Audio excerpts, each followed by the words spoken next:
Welcome back to the CoDaKrew podcast. We are once again on an international break, which means we are going to be doing our second edition of Prem Reviews. If you don't know how this works, we're going to be talking about a few topics that we've agreed upon beforehand, and each of us are also bringing along a special topic or question that the other person is not aware of. So our first topic right now is something that I think is getting deservedly so a lot of attention, and that is the Rise of Sunderland. In the last two seasons in the Premier League, the three teams that got promoted all got relegated. Last year in particular, it was not even close. Essentially, by March, it was incredibly clear that the three teams getting promoted, even Leicester and Ipswich, had absolutely no chance. Right now, Sunderland are sitting in a Champions League place. They look like the Nottingham of last season. We can also say this to an extent for their teams as well. Leeds, I think, already has 11 points, which, as we said at the beginning of the season, 11 points from 10 games has historically guaranteed you to stay up. And Burnley were only a point below that at 10. 10 games into the season. I know we're at 11 now. So let's just talk about Sunderland. I think they're the biggest story of these newly promoted teams. Why, in your opinion, Swapdale, are they overperforming so dramatically? I mean, okay, first off, most people did not give them a fighting chance on this return to the Prem. I know we had them both going down last place in our predictions, and we expected they just play that compact, off the ball, park the bus and hope for the best kind of approach you get from most promoted teams. Well, actually, the reason I thought they were going to go down was because they weren't going to do that. I thought they were not being pragmatic enough for the Premier League. And that's what I think I've been proven wrong on. The thing is, they've played a pretty nice style, quite different from what we'd expect from the usual promoted team, and it's actually served them really well. Yes, they're giving up the lion's share of possession. They do still work off defense first and foremost, but they just look very composed. There's clear intent with this team. They can press high, they can frustrate opponents. They're very careful never to lose that 4-4-2 shape, and it's theoretically strong, but the players are the big part. They understand the tactics. They know when to hold, when to close, when to reset, and because of that, this team has never really collapsed in the back, and if the defense is strong, I think the goals will just eventually start coming. So they had obviously 3 versus West Ham to start the season, which was amazing. Then they got 2 at Brentford, 1 each at Villa and Nottingham. I think the approach maybe isn't too different from what we expected, but I feel like it's just been executed to a T. The roster here has really done so well. Is, as you're saying, all this cohesion defensively. Normally when a team goes and signs a bunch of players in the transfer window, it takes quite a while for that cohesion to be built. But it seems like that from day one, that's what we saw. Maybe part of that is just the Stadium of Light being such a hard place to play against and being a morale booster. But I do think there's more to the system. To give some credit to Régis Le Bris, I know, for example, he's worked with Enzo Lefebvre before in Ligue 1. And I think a lot of players, to be fair, that have been brought in actually fit the system that Sunderland are playing. I think even a Granit Xhaka, I would say, this Arsenal squad... or the Arsenal squad he used to play on, I should rather say, is actually a lot closer to the way Sunderland play now. Because when we saw him come here, we were worried that because it was a newly promoted side and they were going to play a lot differently, that Xhaka wouldn't fit in the system. There was one critique that Xhaka has only ever performed well with 3 center backs, and Sunderland, at the beginning of the season at least, did not play a 3 center back system. Now they have because of injuries and adjustments, which we can talk about later. But yeah, I think that's a big factor. Habib Diarra as well, before he was injured, was absolutely bossing the midfield. So I think we should definitely say basically every transfer that's happened this summer, I think, has been very prudent. And as you're saying, the players play off each other amazingly. They know when to press as a team. They know when to stay back. There's no overcommitment from one player. There's no selfishness on the team. Everything just works so well in cohesion.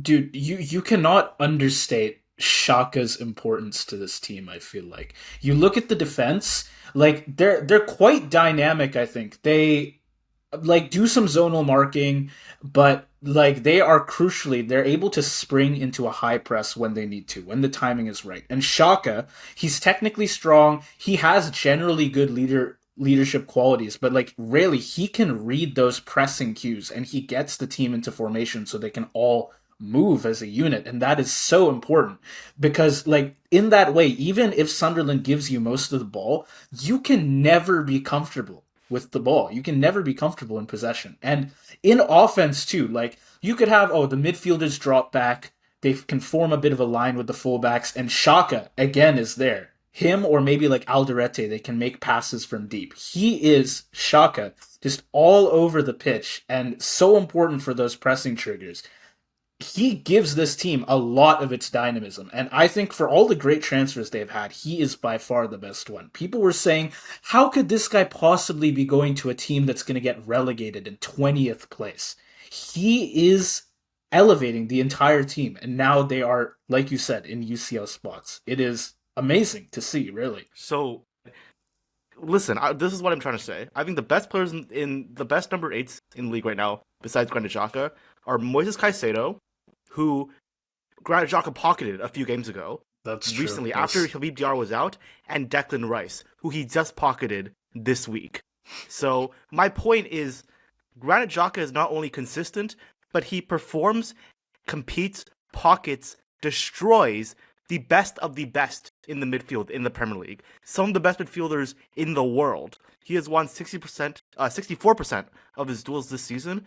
And like you said, I think part of that cohesion, part of that credit is to him, but it's also the fact that his pressing and Sunderland's forward transitions are aided by two absolute dogs, those fullbacks, Reynoldo Mandava, and especially Trey Hume, one of the most annoying players to play against right now in the Premier League. The three of them together make Sunderland just such an annoying, pestering team to go up against.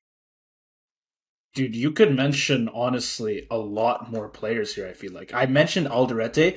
He is great at recovering balls, turning them into, like, good passes up the pitch. So, again, I was talking about if you're on the ball against Sunderland, like, you are always under pressure. Or then you can look at Lefay. He can take a recovery, and in seconds, he can turn that into a break. Just, like, yet another option to grab up the possession right when the timing is right and progress it very quickly.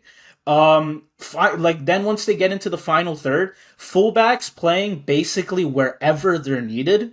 They can overlap the wingers. They can invert to the middle. Shaka himself can move to a flank, cross a ball in. Someone like Mukiele could also do that. So many options with this team. The way they play their build up across the pitch means there are just so many permutations for how they can get the ball. The transition is more like Klopp's Liverpool than a newly promoted side. I see more similarities with the way Klopp plays in transition. The gegenpressing to get the ball back. Everybody's moving up. Fullbacks in support. Double pivots being where they need to be.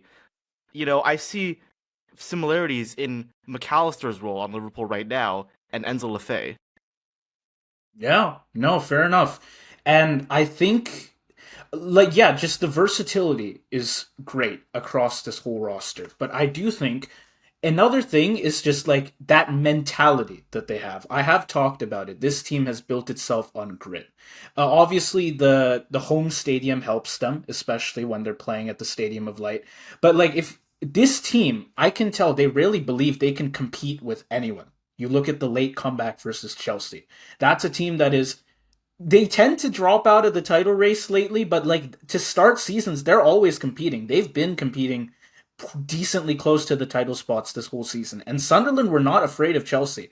They were not afraid of Arsenal. They did a comeback right there. The league's most complete side, Arsenal. They can practically choose whether they want to go all-in scoring on you or hold you to a 1-0 loss. They broke Arsenal's 8-game goalless streak with 2 goals. Sunderland do not care what the other team is capable of. They just press high, they keep the tempo, and they never let the game get away from them.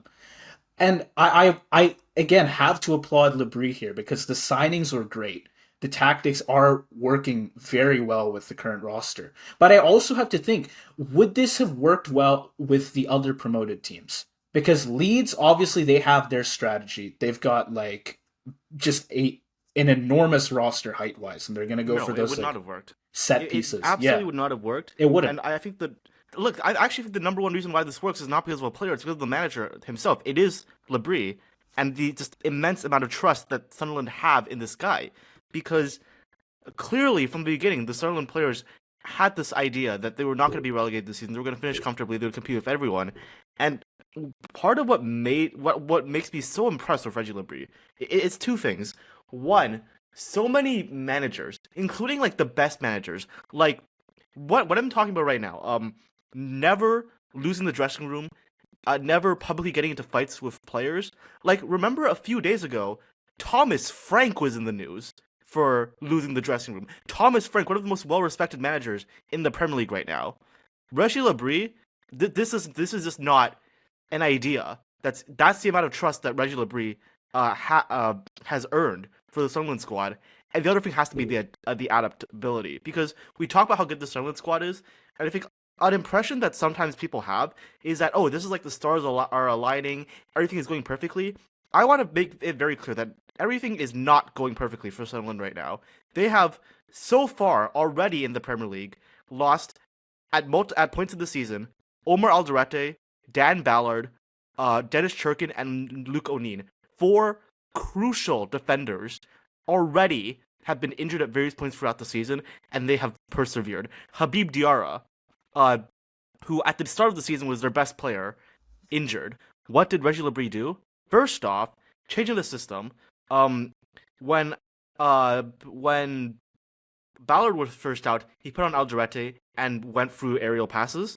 And when Habib Diarra got injured, he pushed the team back from a 4-back to a 5-back system, putting more emphasis on defense and putting more emphasis on counterattacking to play to Granit Xhaka's strengths, so if Habib Diarra out Granit Xhaka could become the player he is, pocketing those other midfielders. That was a tactical thing that Régis Le Bris decided through these injuries. He can really ride a wave in that way that not many managers can do.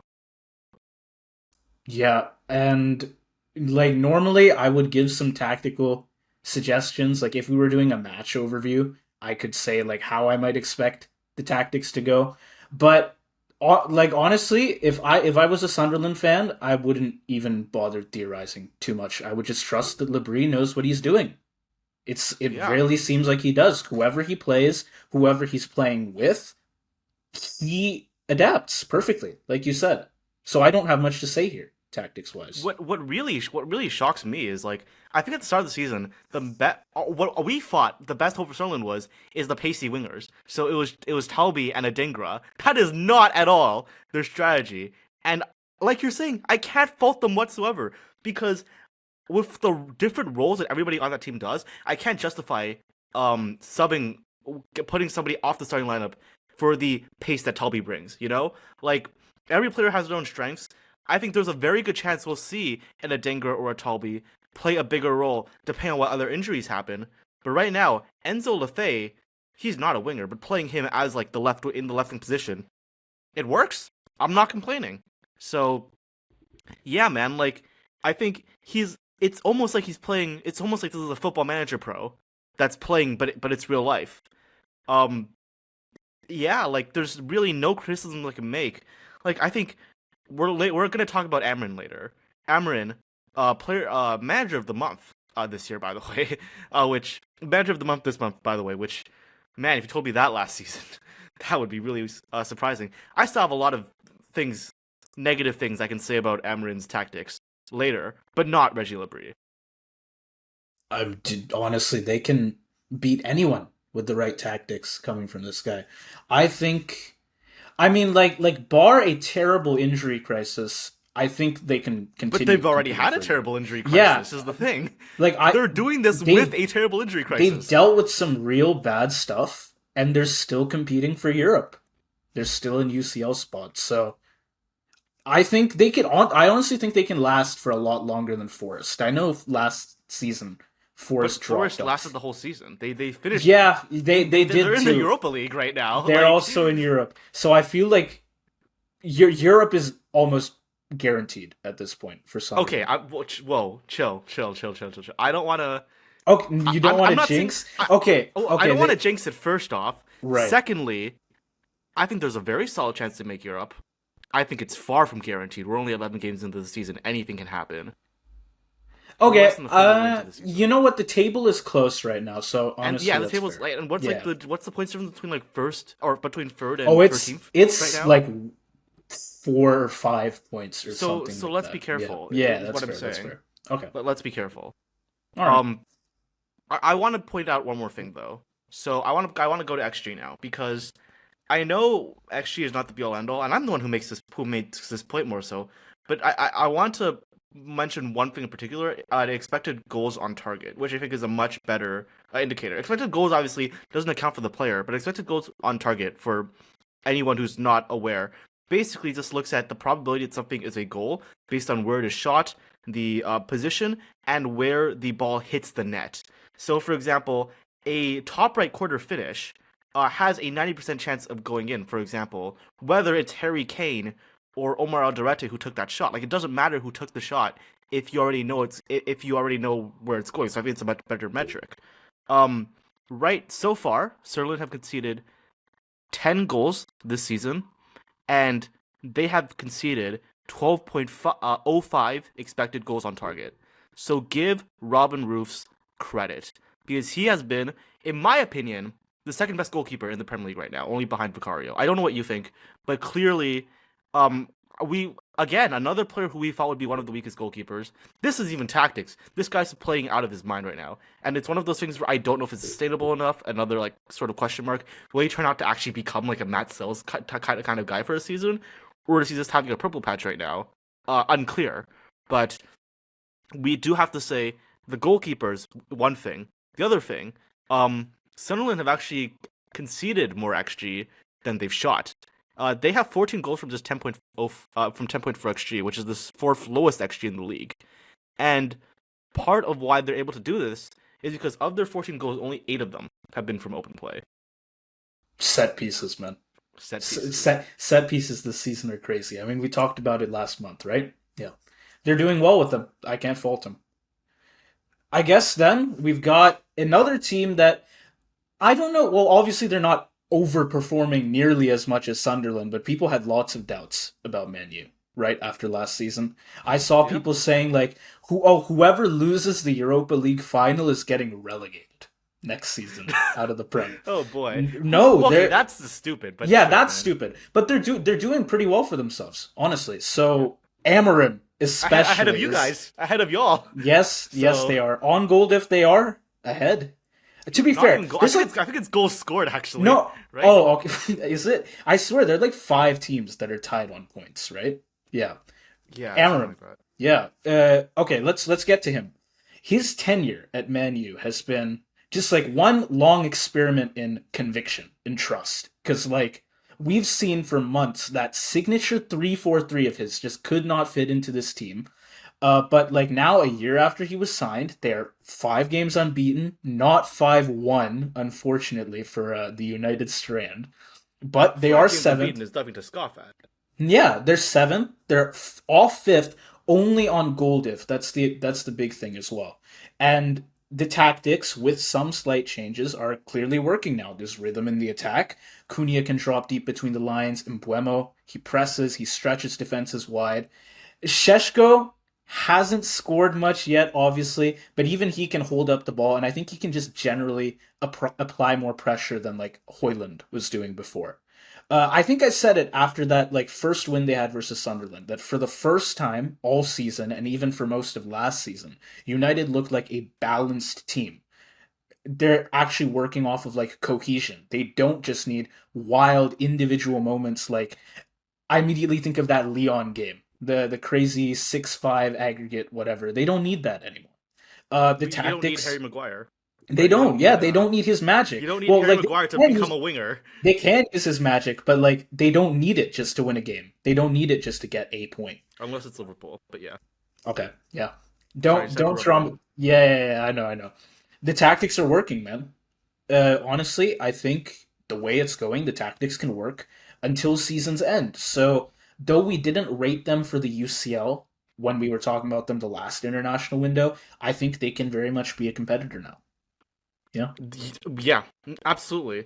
Um, I want to. So this is going to be. I don't know if it's going to be the thumbnail of the main video, but if not an offshoot clip or something, I want to have like the Amarin Manager of the Month for October picture from the official Premier League website. That would be quite funny. That's just so crazy to me. Um, I want to talk about what happened in these last 5 games because part of it is to be expected that United would get better, but over these last 5 games, we actually have to say that Amarin has like actively made several changes. So first off, what happened 5 games ago? Uh, these last 5 games were the only 5 Prem games so far that Shane Lamens has started. So I don't know, not a coincidence. For some context, he has conceded 8 goals in these 5 games. Does not sound very good, but remember he's faced 9.51 expected goals on target, so he's actually way overperforming what we would expect from him. And I think 8 goals does not sound very good, but clearly we would both agree he passes the eye test, right? This man is so much more composed than Bayendir or Onana na come in. He's I think their best keeper they've had since David De Gea. I'll be completely honest. Oh yeah, no, And that's not even a question. Yeah. yeah, I mean, absolutely. he hasn't started for that long, but like if you're going off of the But game it so doesn't matter. far, He's had absolutely. 5 good games so far. He's been amazing. I So just to be like, clear, yeah. he's had 5 good games. Onana has not had 5 good games over his entire Man United tenure. So like he's already better. Yeah. Yeah. Um, his ability to defend crosses, his command of the team, he bosses the defensive line. Um, I think he makes the entire defense better, and he's the first piece in the puzzle that has made this team grow in confidence overall. The second thing I want to point out from Amarin, though, is his ability to finally show some flexibility, not of his lineup, not of the tactical system that he's trusted, but with the players that he's playing. So, one example, during against Nottingham, Amad Diallo got cooked from crosses. He was playing as a right wing back, and it's not his fault, but he's just not like a defender, so he gets cooked. Um, I didn't think he would do this. I thought um that Amarin would be too stubborn and just play the 3 new attackers he had. But no, Amad Diallo found his way into the starting lineup as an attacker, and Mazraoui, who had a good start last season but ended up fading out of the lineup, making his way back in. So that's showing that Amarin is not going to be rigid with his players, and also Harry Maguire making his way into the starting lineup over the past 5 games, also showing that he's not going to be rigid. So I think Amarin definitely deserves a lot of credit here. Yeah, I think the other thing is like the tempo is just a lot better right now across the whole team.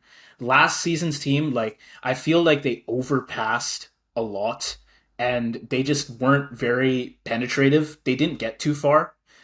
This team, they're faster, they're sharper in transition, they're more vertical.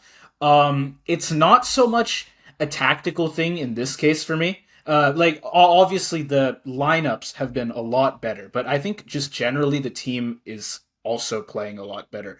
Um, Long diagonals from Lamens or the center backs going towards guys like Diallo and Mbuemo, and that works really well because Ahmad's pace and Mbuemo's movement across the final third, like so you get the balls to them and they can really progress it for you real quickly. Which again, that pace is something I think United were missing. And that actually puts United now among the league's top teams in like switches of play. And Bruno obviously has been great, but now put him in the midfield with Casemiro. Okay, okay. He's been consistent at the very least. I feel like we can say, which On is one end of the pitch, a I'll say he's lot consistent on more. one end of the Okay, but pitch. here's the thing, because that's a lot more than we could say for Casemiro before, right? But True, true. now put them both in the midfield, and not only is Bruno still playing pretty well, but we're seeing good performances from Casemiro now. Of course, he's not as consistent, but just think about the fact that like people used to very much fear seeing him on the starting lineup. It's They not did think he was finished 6 months ago. right. To be fair, It's and now it seems like there's actually some hope for Casemiro. That's a big thing, I think. So now their range and their diagonals, even going further up the pitch, can help United bypass pressure, keep the ball moving quickly, so they can keep playing direct. I just think all the players have gotten like settled into a nice faster tempo, which is what they really needed. The entire roster is working at that faster pace. And they're playing better as a result of it. I think with this Yes. roster, they were playing too slow before. It's a lot better now. Yeah. Yeah. One thing, two things. First off, the people that are saying Casemiro should be off the starting lineup and that they should be playing Ugarte instead, shut the fuck up.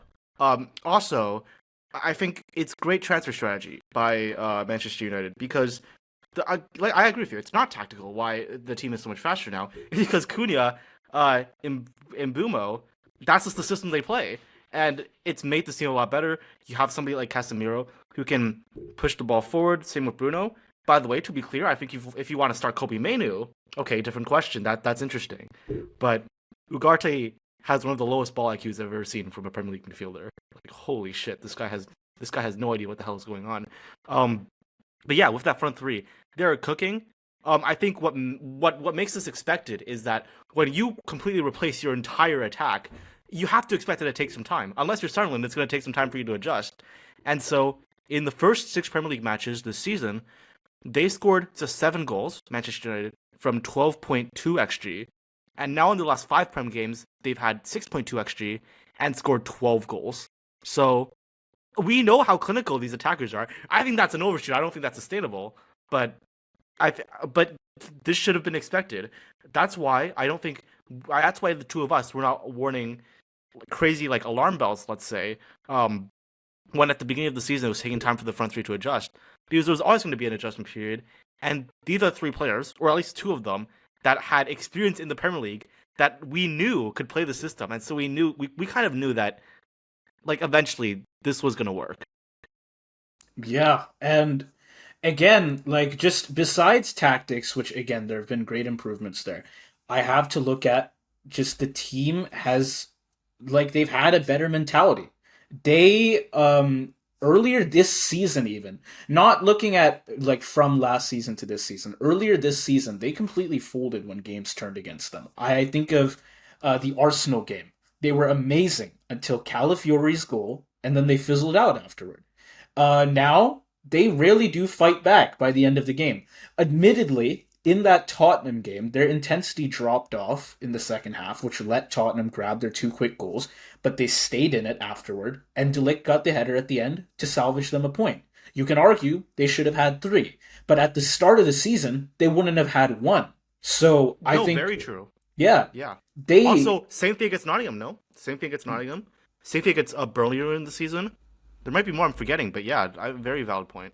yeah, just so between so not just from last season to this season, but even over this season, I've seen improvements in that regard. And of course, this team is by no means perfect. They've spent the second most time in winning positions, just behind City.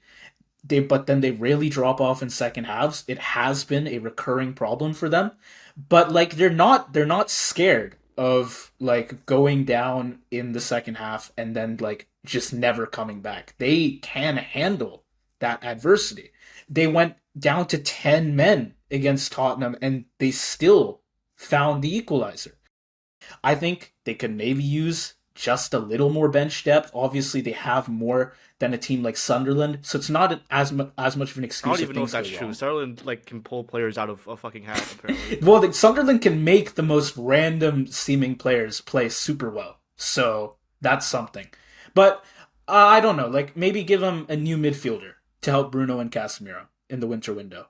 But I then, think give like, them Kobe Manu. I really think he deserves to get like because the thing with it's not like Amarin's goal is like gatekeeping playing time for play. Like I'm seeing Mount and Xerxes get time. Xerxes especially in the past 5 games, which I think is great. You know, challenge everyone, make it clear that nobody deserves to start in the starting lineup.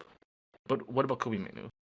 yeah, fair enough. I guess, yeah, they have the roster, to be honest. But they look good. They look good right now. I think maybe Amram does just need to keep experimenting with the players so that we're not letting people get complacent, which I feel like is kind of what happened before. That was a big issue. And they look alive. I think just make sure that the players have a little pressure on them so that they are playing at their best. They can stay in the roster. And they will do well for the rest of the season. Yeah. Yeah. I would say there's only 2 big issues I have right now. One is the defense. I think Matthias de Ligt has been absolutely amazing. He's basically like the proto captain of their defense. He's made the Lenny Euros, the Harry Maguires, the Luke Shaws better.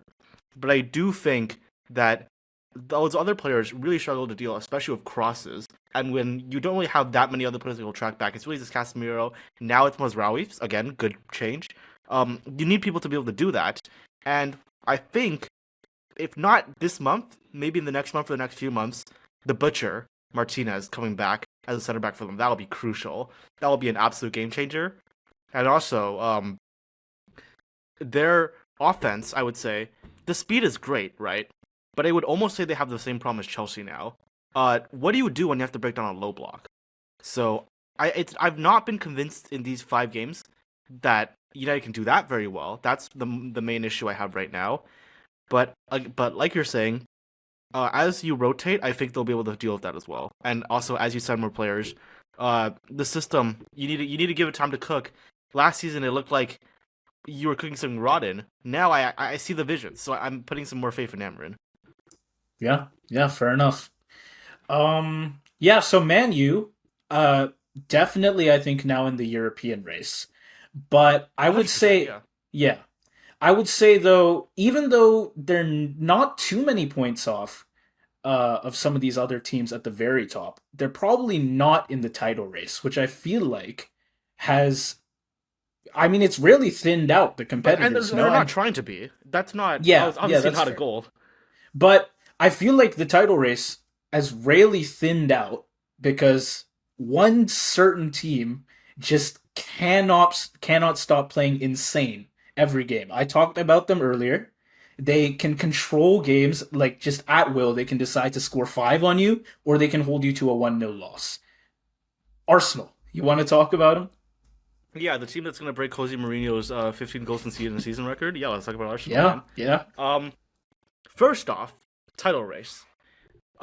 We can put this on the screen right now. A quote from Liverpool's captain Virgil van Dijk. There's no point looking at the table for us. If we lose as many games as we have lost, I don't think we can look at the table. Yeah, Liverpool right no, now, definitely not because five losses. 5 losses from 11. Yeah, If you lose 5 out of 11 games, you have no right to be in the title race conversations. yeah, With no, all due I agree. respect. And you guys were the favorites at the start of the season. I would say heavy favorites, honestly. And right now, according to Opta, you have a 7.4% chance of retaining the title. I would say that's high. I would say that's overly favorable. I think you guys are out of it. I said last week if you lose to City, you're out of it. And that game did not go great. And so, would you agree that this is a 2-man race between Manchester City and Arsenal? Yes, because I Okay. think we're gonna need a miracle to get back. Because what are the stats? I've seen it passed around a lot. There's like 3 teams that have won the Prem off of 6 losses in an entire season, which is like Chelsea did it once, and then City did it twice, and then I know when Blackburn won in like when was that? 94 maybe. They did it with 7 losses. Yeah, We back when the have dinosaurs roamed the earth. Yeah. we have 5 in 11. What does that mean? We're on for like 16 or 17 losses right now in the Jeez, that season. sounds horrible. Yeah, Yeah. that's our trajectory. And to be fair, we've won all of the other games, but you can't win like half your games and lose the half the others and then say Yeah. you're in the title race. To be clear, That is the Swapno, situation. Swap, Right now. I just want to make it very clear. Swapno says us. I'm not a Liverpool fan. Yeah, I'm Darian is telling Leicester. things how I see it. Yes. I'm a Leicester fan. We're languishing in mid-table in the championship. We're not going to get promoted. As I said, you had more optimism than I do about my own team. Typical Leicester fashion. We're shit, but it's a different topic. Yeah. Yeah. So, like, I'll maybe speak on Liverpool at the very end, but there's not much to say about us right now. Because it's like Van Dijk said, we cannot be thinking about the title race, Liverpool. We have to think about just getting a couple wins first if we have any chance of getting back. So for now, it's Arsenal and it's Man City. And if I'm going to look at Arsenal quickly, top of the league after 11 games, ahead of City by 4, maybe they'd hope to be further ahead, but they still have, despite the draw against Sunderland, a 63% chance from Opta to win it all this season. And I think Opta's spot on, because just look at this fucking defense. 2 seasons ago, they conceded 29 goals, best since the Invincibles, and I thought that was good. Right now, it's 5 goals conceded, and they are on track to let in less than 20 this season. Yeah. They have an amazing goalkeeper in Raya, a strong spine with Saliba and Gabriel, Rice even a bit further up to further control the tempo. Teams just don't find chances against Arsenal. Spare Sunderland. It was a rare stumble for them, honestly, that last game. And you could argue that the fact that they were playing Sunderland away in the amazing Stadium of Light atmosphere was a factor there. And Arsenal, even away, do well against just about everyone else. So I wouldn't take that draw into consideration when it comes to their defense and their defensive form. They can very much continue that. Yeah. Other factors that make this defense amazing. I thought that they were going to start. I thought Miles Lewis Kelly was their locked-in left back. He's not. Ricardo Calafiori is also great at putting in passes and playing in transition, but he is a more naturally cautious left back. I think he's also been very key in their defensive solidity. And obviously, we cannot speak enough about just how important Martin Zubimendi is. An absolute game changer for them. And, the consistency is there, the depth is there. If you need somebody to defend crosses or you need somebody to be an aerial threat, you have, the Christian Mosqueras, the Incapes. Like, they have not only depth in every position, they have different players that can fit exactly what this Arsenal team needs to do, depending on who their opponent is. This is something that like very few teams can do. This is something Chelsea can do for the striker position specifically. This is something Arsenal can do for the entire team. That's what makes them so difficult to beat. Against even these other big clubs, you can surprise them on one day, play a tactical system that doesn't really fit their tactics. Like Crystal Palace. Sorry to bring you guys up again. Crystal Palace has beaten you guys 3 times this season because they figured you out. You cannot figure Arsenal out because every time you slay a head of the proverbial Arsenal dragon, 2 more spawn. They just have an infinite treasure trove of tactics, of players, of quality that just makes them so difficult to beat. I have a question for you, actually. Who do you think has been better this season, Arteta or Le Bris, as a manager? Ooh. I would still have to say Le Bris because I think like Le Bris is doing it with less With less, yeah. He's done more with less. Yeah, he's doing the same thing, yeah. So yeah, okay. But I mean, I feel like Arteta has been. We can't really argue. Right, he's been very but if good you're this asking me season. like who would you give?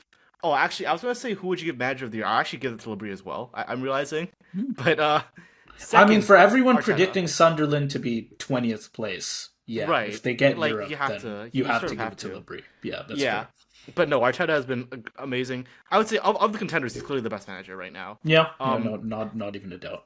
I don't even know. I don't know what you feel about this. Um, Arsenal might be the favorites to win the Champions League too. I don't know. I think the only team that's up there with them right now, I have to say, is Bayern Munich and like maybe PSG.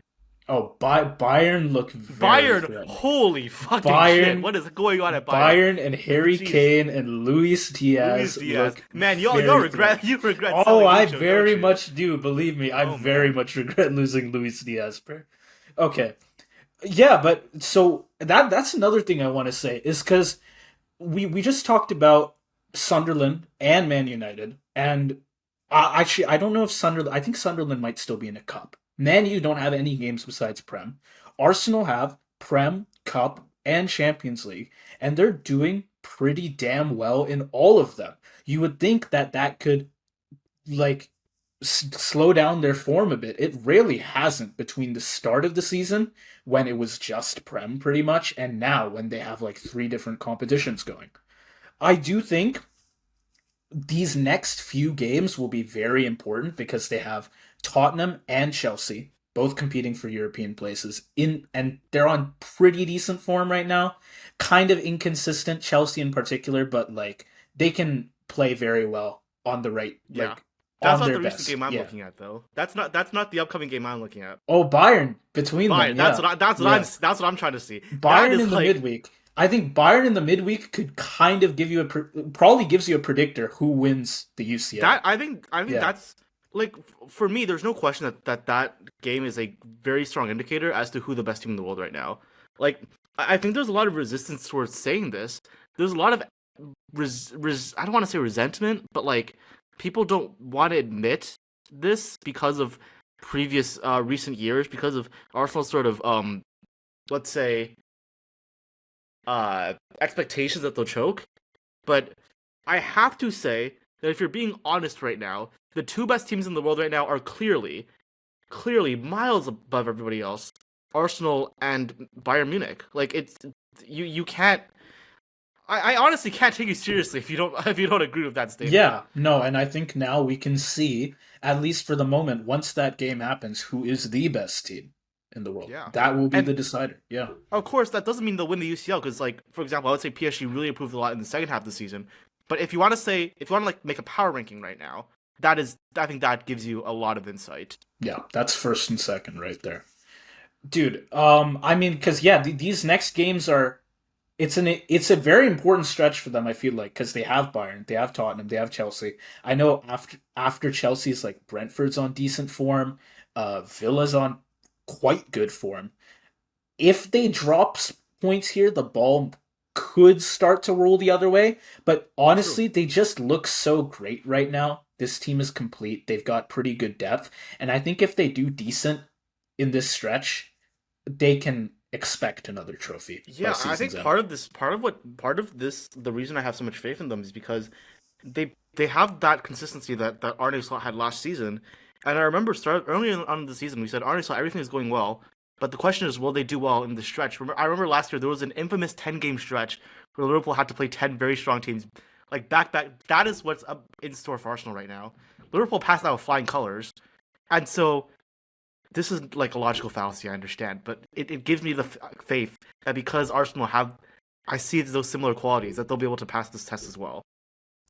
Yeah, I'm not much I can say. I don't think we're getting back into the title race with But them to try to catch up to, but there's one other team that the could. difficult thing, yeah, the difficult thing with Liverpool is that you not only need one team to slip up, you need you need both to slip up. Right. But like you're saying, there's another team in There's here. a team. Yeah. It's the inevitable. It's the inevitables. It's the evil empire. You know. There's It's only one team that can chase down Arsenal when they're doing well.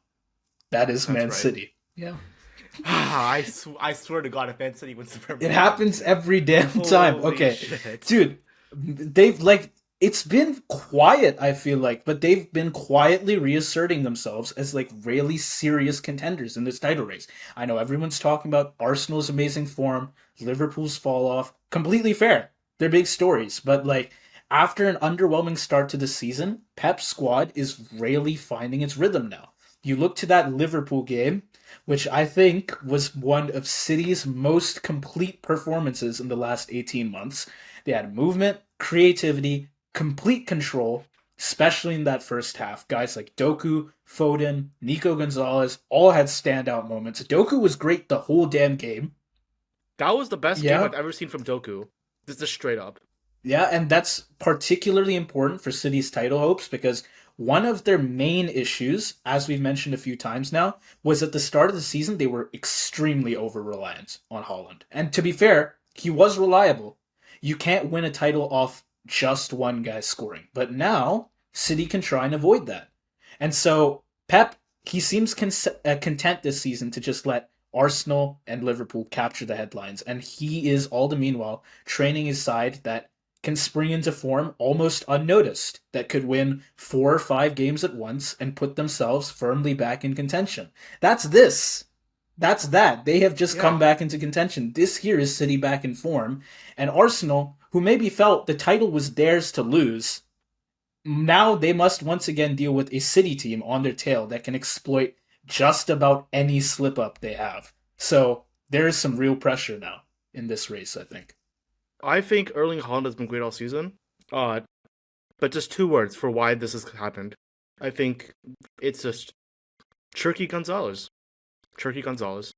Ryan Turkey, I thought he was going to be a shoot first midfielder, but his ability to find Erling Haaland is like insane. It's almost like there's a telepathic level of understanding there. He knows exactly when Haaland is going to run. He puts in a perfect pass every time. He reads the midfield so well. And just like Sunderland have their Granit Xhaka, Arsenal have their Declan Rice, Man City have their Nico Gonzalez. And I know Rodri is back, but I'm not even sure that he's better than Nico Gonzalez right now. Because this man absolutely bosses the midfield. He is a perfect pivot player. just knows how to read the opposition so well. And for a City squad who I think has some weaknesses in the fullback position, his ability to play as a fullback to help out both the right back and the left back when necessary, which is quite unusual for a holding midfielder in the Premier League today, at least with the tactics Premier League managers like to use. That just makes him all the more valuable on this squad. Dude, we're finally starting to see a lot of other players besides Holland stepping up for City. Um, and I still think like they could use some more variety still. And let's say if injuries were to happen right now, it could be a bad time. But it's happening very quickly that they're finding players who are actually stepping up. You talk about Nico Gonzalez. How about Bernardo Silva? He can add consistency in linking play, which he did against Liverpool. He had some amazing passing. Cherky is technically insane. I know people expected him to score, but he has already found lots of assists. Give him some time, he could be an amazing scorer as well. So now I think City's title chances come down to two things. One, can they keep having multiple players step up to find goals? Maybe hope for one or two more people to show up as well. And two, the other thing is, do Arsenal let up? Because truthfully, they had a very strong start. They're on strong form still. City do need a bit of fortune to close the gap. But for City fans, the encouraging note is the team has found that little bit of unpredictability that they need to stay dangerous. They can still go for the early through balls to Holland, but they can also rely on Doku's direct runs, Foden trying to find a pocket between the lines. They found the multi-threat that they needed. And if they can sustain it, they'll have done their part to win the title. So it's just up to whether Arsenal can or can't do third. And third part of the question is Erling Haaland's goal scoring consistency right now going to stay throughout the season? Because this is I think honestly my biggest concern about Man City right now. I think question 1 and 3 are very connected actually, because the more other players can step up for Man City, the harder it is to defend Erling Haaland, right? It's sort of like the Gyökeres effect. Right now, City, at least so far, seem way too reliant on him. This is very reminiscent of how Erling Haaland played during his first 2 seasons at Man City. They won the league in those 2 years, but as the season went on, Erling Haaland absolutely regressed. Not because he became worse, but because other teams caught on and just started defending him rather than trying to defend the offense. What worries me right now is the only offensive player that to me feels consistent is Ryan Cherky. Jeremy Doku had an amazing game. He's incredible at taking on wingers 1v1, but his finishing, besides that match, has just not been it this season. Tiani Reinders has that finishing ability as well, but we've only seen it in small bursts. I could say the same thing about an Omar Marmoush. He will score a banger every now and then ghost for half the season. Who is that guy for them? I don't know. Yeah, that's fair enough. Haaland is not a guy you can replace. Really not. It is nice then for Man City that they've forced teams to make that choice of, do we take care of Haaland or do we take care of literally everyone else? But the thing is, you need everybody else to be firing right now. And that's true. That's still a big question mark. Well. To be very clear, that is a huge question mark. Yeah. So this is the thing. I will say, like, Arsenal are definitely still my favorites because not only is there the 4-point gap, but the way Arsenal play again feels a lot more consistent to me because, like, I expect Haaland to have a regress at some point, and I don't have faith that the rest of the team is going to be able to step up. Because, like, again, I don't know if this is still true, but like very recently, nobody besides Erling Haaland had more than 1 goal in the Premier League for Man City, right? Oh yeah, until I want to say 2 or 3 games ago. Yeah. I think that's now changed, but like the fact that that's happening is really concerning, and so I don't know about the City squad. I also think they have. This is really what I just found out for Man City. Sorry, go ahead. No, are you gonna tell me it's still? Are you gonna tell me it's still only 1 goal? It's still. Oh, yeah. God. There are lots of people with quite a few assists. No one with more than 1 goal. Haaland has 14. Yeah. So. Yeah. No, it's a completely fair concern. No one has quite stepped up yet. Not consistently, because they only have a goal a person. Erling Haaland right now has 61% of Manchester City's goals. Six. This man has more goals, has the same amount of goals as Sunderland has scored, more goals than the entirety of Aston Villa, um, more goals than teams like Everton, Newcastle, and Fulham. It's, like early on I'm right just now, thinking, you know what? He has as many as Palace after that Mateta hat trick. fucking, Yeah. yeah, absolutely crazy. Do we want to just wrap this up and talk? Yeah, And pretty so much. you're I with me. mean, Are you with me on Arsenal? it's yeah, Arsenal are gonna win Because it as it stands. you They you are you playing bring super up, well. because the thing is, now it's time for us to talk about our own topics. You just brought up Mateta. My question for you: should Palace sell John Fleet Mateta? Ooh, that's that is interesting. Um, it's tough because he has how many goals does he actually have in the Prem right now? He's got He six has six, in which 11. if that's all you're looking at, that's pretty good. If that's But all you're looking at, it's good. But I do want to but think, he definitely fails the eye test though. That's the issue. yeah, If you because watch the games, three of this guy's them not came it. from the one game against Bournemouth. But then if you look Right. at that game against Bournemouth, he could have scored 5 or 6, He, maybe. I think He he could had have, 6 big chances in yeah, that game. and he Which is, scored 3. yeah. So if you think about that, the conversion is maybe not that great. And especially in the dying moments when you'd hope he'd be a little clutch, he completely bungled a chance at the end that Yeah. should have been very open for a fourth goal. I don't know. I forget what 4 goals are called in A football. poker.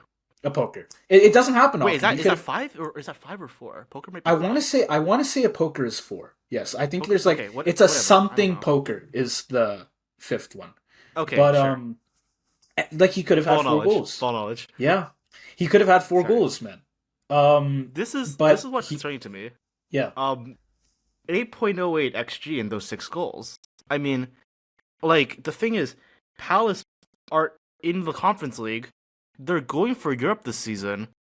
For a team that plays in Europe, if your striker is scoring 25% less goals than his xG, then if there is any justice in the world, they should be sold, right? So, and the thing is, it's not even like a this year phenomenon. Last season, John Fleet Mateta, where I think there was less questions being placed on him, he basically was even with his xG. And before that, before basically Oliver Glasner came into this team, there were a lot of questions about Mateta. He looked like a flop, to be honest, until Oliver Glasner took over. yeah. I know. Last season he did score 14 though, so I will say that like the trajectory he's on right now, he's scored 6 in 11. He will have scored more. He'll have scored like 20 if he continues this trajectory, which is not bad. I mean, it's an improvement, but yeah, you do have to But think here's the that thing. But the issue with that is that last season he was in a front three with Eze and Sar. Now he's in a front three with Yermi Pino and still Sar, but Sar's injured right now. right. So he should have a lot. He has a lot more offensive load. He has been getting more of the chances too. Yeah, he That's the has been thing. getting more of the chances, and that has been reflected in his goal tally. Is what I'm Right. saying. Because I So- don't like he hasn't scored as much as he should have. By this Right. Yeah. Like even if his goal stays consistent, I think he should have something like. I mean, I'll just check this right now. If his expected chances is to say the same, then he should have 28 goals at the end of the season. Is this man going to score 28 goals this season? No. No.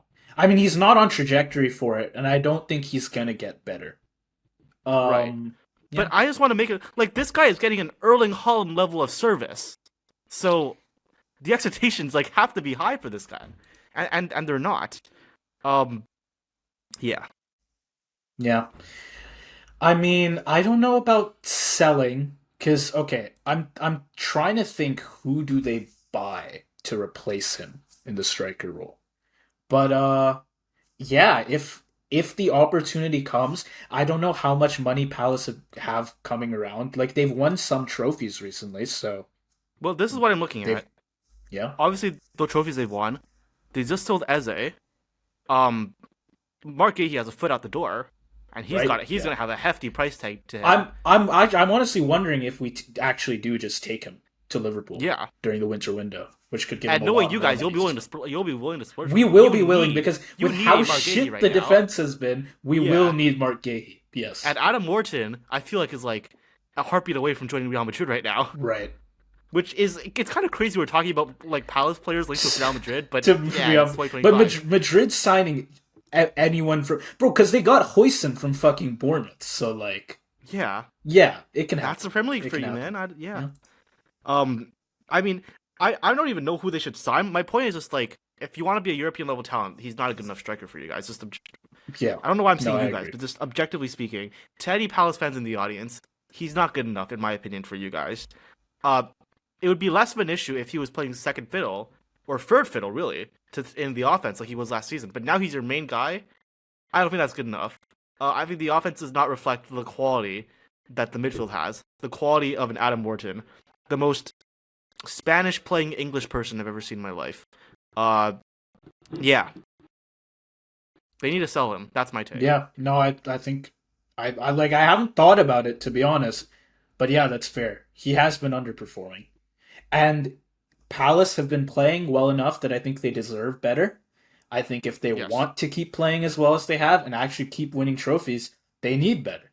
So The statistics bear this out, because right now Palace have 19.3 XG in the league, which is the third most of any team in the Premier League. So they've created the third most chances of any team in the Premier League, and they only have 14 goals from it. So, again, based on the eye test, it's very clear how good this team is. But if you don't have a striker, like, what are you supposed to do? You know, maybe I don't know. Like, maybe Daichi Kamada is secretly Mikel Merino. I don't know, but like, something has to change. yeah, okay, fair enough. Yeah, I think the way it's going, you do eventually sell him. Not like I wouldn't say this transfer window you get rid of him. But Yeah, it's hard in January to replace. yeah, it's not worth it in the middle of the season. I feel like he's not that shit, obviously. That you sell him now and deal with like the trouble of finding a new guy halfway You know into the who I season. would love to see? You know who would fit the system well, and I would love to see as a striker at Palace. Yeah.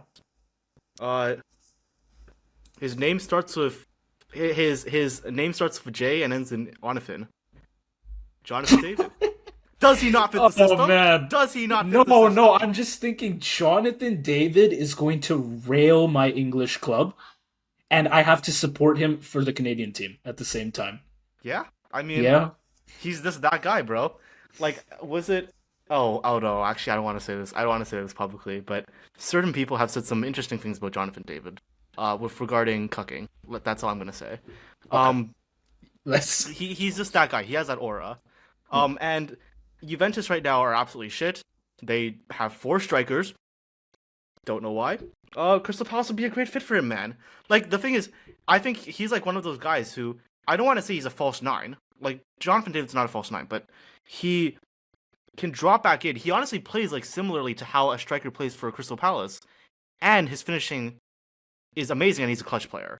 1-on-1, Jonathan David is like already one of the best in the world. I would say there's definitely other areas where he's not complete, but if you're facing, this might be Canadian bias, but if you're a goalkeeper and you're facing somebody 1-on-1, like, there's not that many players who you would rather deal with less than Jonathan David right now. Yeah, fair enough. Yeah, so for the question of sell Mateta, I guess now that I think about it, yeah, sure. If he I'm doesn't convinced improve, you. Let's go. if he doesn't improve, yeah, sure. Okay, my topic was one that I honestly feel like we've avoided a bit recently in our match videos. It is a certain team that has been doing so shit, it's like you just don't bother Wolves? talking about them. Yes, it is Wolves. Oh, no. Now, so Oh, we know no. that, like, my question is not, are they bad? Obviously, they're terrible. Right. Are they terrible enough to have the worst ever Prem season? Can they beat the famous, infamous, I should say, 07-08 Derby County record? Because right now, they're on 2 points from 11. Derby had 11 points from 38. Wolves are on trajectory for 7. So you know last season, right? People were talking about, can Southampton avoid that? Oh, yeah, And we were talking about that. Yeah, can Southampton That was avoid us. that? And they we were those people. were a point ahead. They finished on 12 and got relegated. Here's the thing. So, Yeah. I just want to say one more thing is that because Wolves does not have a win yet, right? They've got 2 Mhm. draws and 9 losses. True. Derby County and Southampton each had a win by game 11. So I want to say, is that something as well? Ooh. Ooh. Okay. Because here's the thing, right? Is Wolves right now worse than Southampton last season? I I am mean, at inclined. this point in the season, I'm pretty inclined to say yes, to be honest. I'm actually slightly. I would actually slightly say no to that Do question. you think Actually, just the competition is a bit better across the league, I think that's or what it is okay, because that's fair. there's no easy teams anymore in the Premier League. Last season, Because I because will last say the season there was Ipswich relegated and teams are Leicester, not. Yeah, right? the other relegated teams are Who, not you're right. So easy who's to. the? Yeah. There's no Ipswich or Leicester this year. So I think if they do, it's not because they're a worse team. It's because the competition has once again increased in the Premier League. Um, the thing is, like, the team is so bad. It's just hard to talk about them because I mean, it's the thing is they're so dysfunctional that the best way to talk about Wolves is to go player by player rather than talk about how they function cohesively as a team because they don't. Um, Strand Larson has been a heaping pile of dog shit. I mean, him and Huang Yichan Wang as Hee-chan well. is injured, by the Have way. Yeah, I'm aware. But even when he was on, he also struggled to deliver like any Yeah. consistent end product. They just can't Wolves they just cannot create or convert enough chances to stay alive at this level. Even with the level of competition from last season, I think it would have been a given that they'd be in the relegation zone by this point. And Last team, you those teams think were so? bad, man. They were bad. Is this team worse than Leicester last season? Yeah, I think sure. so. Worse than I think Leicester, yeah. so. But I maybe think not by so. much. Yeah, that's fair. But okay, I'll say this: Are they worse than Leicester last season? Yes. Are they worse from Leicester second? If are they worse than Ruud van Nistelrooy's Leicester last season? That's a different question. Um, yeah. Uh, man, like, cause I look at like I go one by one with the players. John Arias, all the goodwill that South American clubs got from the Club World Cup last season. John Arias is just like absolutely discarding it. Like he wants Brazil to be cucked for whatever reason. I don't know why. I don't know if it's some like some Colombian rivalry going on over there, but it's almost like he wants to make the Brazilian teams look bad. Um, anyone on this team whose last name is Gomez is absolute dog shit. It's just like an easy rule to remember. Um, yeah, they have 3 of them by the way, which is kind of crazy. That they're all shit. You have 3 players named Gomez and they're all shit. And at one point they were all in your There's starting lineup. yeah, a Joao, a Rodrigo. Who's the last one? Totti. Totti. Okay. Um, I don't yeah, know that man. there's anyone who's really playing any better than okay here. I would say they're Actually, keepers. They're keepers. okay. Good though. Which Playing is good or playing okay? I would say Sam Johnstone has been playing good. Okay. Yeah, that's And fair. that's sad because imagine how they would be without Sam Johnstone. I if they were if they didn't have him, I think this would not be my question. I would not be asking you this. They would be Because it would on be a foregone conclusion. yeah, they'd be on like 1 point right now instead of 2. They've okay. And yeah. Last season, Wolves. The thing with Wolves is they'd score a lot of goals and concede a lot of goals. They have conceded 25 goals already. How Um, many how many did they concede, I don't know, by like this point last season? Because uh, obviously it might have been more. It unironically, okay. I think it was. This is like muscle memory kicking in. I think it was like 30. But here's the thing, we have mentioned this once before when we were doing match overviews, and it's that Wolves last season, they loved to score. They would let you score 2 against them if they could try for 3. They True. don't score now. They have 7 goals. They have it's it is the least goals out of everybody by Yeah, a by pretty a margin. significant amount, I By a think. margin. Yeah, Nottingham everyone is else in like double 10 digits. right now. Yeah. Yeah. So they've conceded maybe a little less because they parked the bus because they know that's all they can really do or all they could do under Pereira. He had like no other ideas for them. Yeah. Um Their transfer window yeah. was an absolute mess too. I have to say, too much trust being placed. I because I don't know how aware people are of this.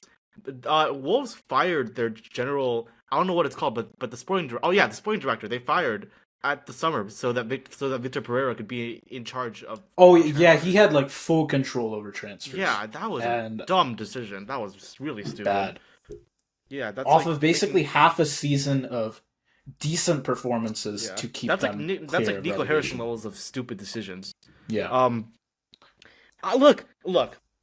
If you had to gut instinct ask me right now, is Wolves gonna score? Is Wolves gonna cross the threshold and score and get 12 points? I'll say yes, because the characteristic is that as the season progresses, teams that are guaranteed to stay up but also not gonna qualify for Europe or anything are gonna try less. They're gonna rotate players. Um, so I think Wolves are gonna improve by proxy of that. And yeah, I mean, I don't think they're as bad as Southampton or Derby County. Just strictly speaking, they're better. So I'll say they finish right now. I would say like 13 or 14 points. Okay. Honestly, I just think based on the fact that they do not have a win yet, and like I can expect one to show up eventually, but it's not like I honestly don't think they'll have more than a win, a single win this season. I know Southampton and Derby, I'm pretty sure both finished their seasons with one win each. And if Wolves could already had one and there was a possibility that they get a second at some point, then I'd say okay, maybe they do have a shot. I just I don't think they think can they still get get it. two, You honestly. think they get two? Okay. Because I'll say because there are some certain teams that they haven't played yet. Or actually no, they've played everyone, but there's just certain teams that I feel like they could potentially nick a win off of. It's just a tactical thing. Like I'm just scrolling through like the other teams that they go up against. This is gonna sound I don't know how to explain this. I feel like they could be Brentford. Could they score enough to do that? Because I feel No. I'm like saying Brentford. Brentford can do. I think Brentford might struggle to score against them because they're just like the antithesis of how Brentford play. That Oh, they wouldn't let. so you think this pairing is like a Palace Liverpool where it's just the perfect I think this is counter? like the Palace sort of. I think this is the Palace Okay. Liverpool for them. It would be Brentford, and Brentford are by the way. I don't think they're getting relegated or anything like that. I'm Right. like no disrespect. It's just a tactical thing purely. Um, and I would also say like, I mean there are teams like there's like West Ham, uh, I mean like Leeds like they they're playing. They have to play Burnley one more time. Obviously, like someone, I don't know who, but like someone. Yeah, it's just I'm sure someone can give them a win. I'm just not sure that they're Yeah, gonna find two. That's the thing for me. And I at actually this rate, I think they'll win one of their two games against Brentford. It's just a thinking. It's the feeling. okay. I'm just thinking what happens if Wolves of all teams turns into someone's boogeyman. That would be a sight for sure. If they actually if they win both against somebody and Oh that's how man. they get out of the worst record Hey, ever. we're Tottenham's like we're Tottenham rookie man, and we got relegated last year. Yeah, we have a boogeyman too, and they've beat us 3 times. Well, your So boogeyman is good. our There's a boogeyman is difference. good. That's true. That's true. Right. The boogeymen we're talking about here are like relegation fodder. It can happen to Um. Tottenham. Maybe it happens to Brentford. What can you say? Yeah. Dude, what's the goal for Wolves here? I think. Well, obviously, like they're The not goal gonna have. is survival. I think the higher ups are deluded enough to think they might still survive. Yeah, but they really can't expect anything more than like barely avoiding the drop. Like literally 17th or maybe 16th if it happens to be close at the end of the season. Their odds of relegation, by the way, right now are more than 90%. More So than 90? Yeah, yeah. yeah, that seems about So right. I know they I have mean, a there's a new manager chance. too. There's a chance. They have a new manager. Pereira got fired. Now they have Rob Edwards, who's just come in from Middlesbrough, who are doing really well in the championship. So the fact that he got like picked off of them in the middle of the season was kind of controversial from what I saw. I know he's played a bunch for Wolves, so I do think he's a good choice for them just to try and give the team some motivation. Um, Reconnect them to the stands, which is important because obviously the fans have not been happy with the players or with the ownership, like Jeff Shee. I know they've been really pissed. I've seen a lot of commentary about that. But Yes. even still, like, what can he do? What can he do? I have no tactical recommendations for this man. Because, like you said, we can go player by player to see how this team is doing as bad as it is. Yeah, what's I odd don't see about the it is tactics. I don't think like I mean, obviously this is obvious, but like Rob Edwards does not play a system that fits Wolves' players at all. So I don't. Yeah, I don't know. Yeah, yeah. So, okay, but then for the question of do they have the worst season of all time? So Not I'm saying no, necessarily do they play the worst, but do they have the least points? You are and still saying no. Yes? I'm saying they will barely scrape past the 11 point mark. Okay. I What think about they you? get 10. I think Okay, they get 10, and we genuinely see fair. the worst ever season here. Because Rob Edwards can give the players a little bit of faith, but like you said, I just don't think tactically he's right.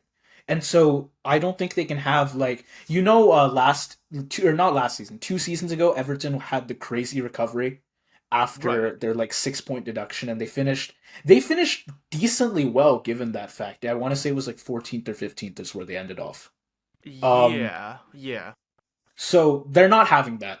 They're not having But anything the thing is, close the to that. season before they weren't good either. That season, the season before that season. I'm sorry, this is getting too crazy now. Yeah, The the season season before before that, their recovery. Yeah, this no, the season before the points deduction, they finished 17th, and only right. survived in the last match day because they got a last minute winner, and that relegated my club, and I'm very salty about that. And I'm never gonna forget. I'm never gonna forget that moment because it was a, it was a 90th minute screamer from outside the box from Everton that relegated us. We won our game against Leeds. I do remember Uh, that. Yeah, yeah. who Leeds also got relegated. Leeds also So got yeah, relegated. Yeah, Leeds. I think Leeds were already relegated by then. right. I thought we were And gonna you did stay what up you needed because to, because we you did what because we you need beat him. to. Yeah, Yeah, because I thought I was like we're gonna win this game. Oh, I wasn't confident, but I had a feeling we would win this game because Leeds was already out, and I feel like we were a better team than Leeds at that point. But yeah. man, we're never getting back into the Premier League. Give it a few years. Leicester No, is no, you keep saying that. As an actual Leicester fan, I'm telling you, we're not making it back. dead ass. Okay, No, I I feel mean, like I said this from the start of last season. I said in the summer. I said at the start of the season when we were playing well. This is not sustainable. The infrastructure is not there. The players are not there. We're not a good enough team. I just see so many other teams that are better than us. Like Coventry and Middlesbrough were both obviously better, obviously going to finish ahead of us from the start of the season. We were at best going to be like in the promotion playoffs, and that looks out of right. reach right now. Okay, yeah, fair enough. Um, yeah, just with Wolves though, they're not getting out of relegation. We Yeah. like I know my initial question was like do they have the worst ever season by points? But if you want to talk about do they have any chance even of getting out, No. I say no, No. and I think you would agree. Yeah. Okay. So that's it for me. Honestly, it's not a super complicated question. I just kind of wanted to bring them up because they've been having Sure. such a stinker of a season and we haven't And now we'll really never have to talk said about them anything. again. That's true. We can avoid the question unless they start doing really well. If they have a miracle, we can talk about it. Otherwise, Yeah, I we'll just guess. let them be pretty much. Yeah. Yeah. All Okay. right. Well, that's That is it. all for this episode. We've covered our secret topics. Yeah. What can I say? Sunderland, amazing. Man U, pretty damn good. Arsenal, who the fuck can beat Arsenal, man? Uh, That's I don't yeah. know. Yeah. That's all for the episode then. We'll be back because Prem is back next week, right? If I'm not That's mistaken. right. So we will be back for another set of match day predictions. Who's actually ahead right now in Oh, the it's predictions? tied. Because I haven't. It's tied still. I remember last episode he said there's no way it's gonna be There's tied after the end no of the chance episode. we tie No and we chance. tie. We have too many differences, and then we tied. Yeah. Okay. It is I what it I is. remember Arsenal was 2-1 against Sunderland, and I was like, I don't care if I get a point off of this and I get ahead with this. Please let Sunderland tie the game. They tied it. I'm pretty happy with how that went. Even if we're tied in the standings, at least Arsenal Right. lost 2 points. Because So that's something to be back happy during about. that time, you guys still had a chance of winning the Premier League. So who cares? Yeah, now we're gone. So I'll bet on Man City to win it all once again. You want Man City to win the or you? No, I just think Arsenal are really good at bottling to Man City. Yeah, but It's like a you also special skill you for them. agreed with me that Arsenal's gonna win. Oh, no, yeah, that's true. But like, I would If I don't gamble, to be clear, I would wait Yes, to I know. see how this next stretch of like 4 or 5 games for Arsenal ends, and if things go bad, I would bet on Man City. I'll have to see. It's hard to because Man City could also start flopping too. I don't know. Okay, yeah, Yeah. it'll be interesting between those two teams. Not 3 anymore, unfortunately for Swap Note here. If it's 3, it's 4. That's what I'll say. Those are the Ooh, rules. If it's okay. 3, it's 4. If Yeah, it's 3, it's yeah. 4. All right, Fair end enough. the video. That's all for this End one. the recording. We will see you guys for another set of predictions next week. Bye. If it's 3, it's 4.